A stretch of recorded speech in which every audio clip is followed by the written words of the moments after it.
I was having a conversation with a guy this morning. He's in construction.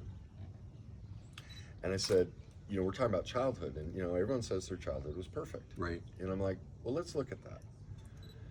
You're in construction. I said, Darren, what if I had somebody follow you around on the construction site for 18 years? They were never allowed to put a tool belt on, never allowed to touch a saw or lift a piece of wood.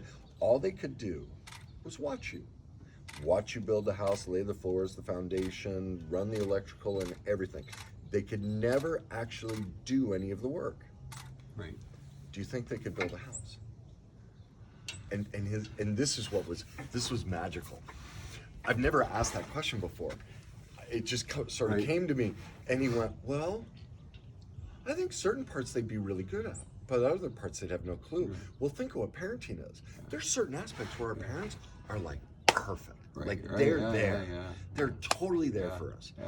And others, like non-existent. Yeah. Well, how could they build the house? They were Right. never Right. given Where's the skills experience to come put from? on the tool Right. belt, Right. work the saw. Right. They just watched, Right. because that's how we teach parenting. We watch our parents, Right. but we never learn the skill. We Right. never get to actually go learn about it. Right. You know, and I'm like, it was a spontaneous That's interesting. conversation. That's really interesting. And so you wonder why millennials, whoever it is, like the poll, 87% of people on the planet are unhappy. How could they not be? Right. We're all raised Right. from people with no tools, Right. and no experience working the tools. Right.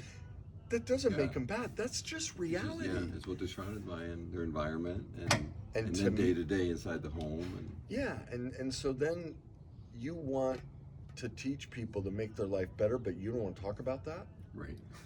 Well, you're not talking about the The cause. real stuff, yeah. You know? The stuff that Let me know how does- that works out for you. I use that phrase all the time.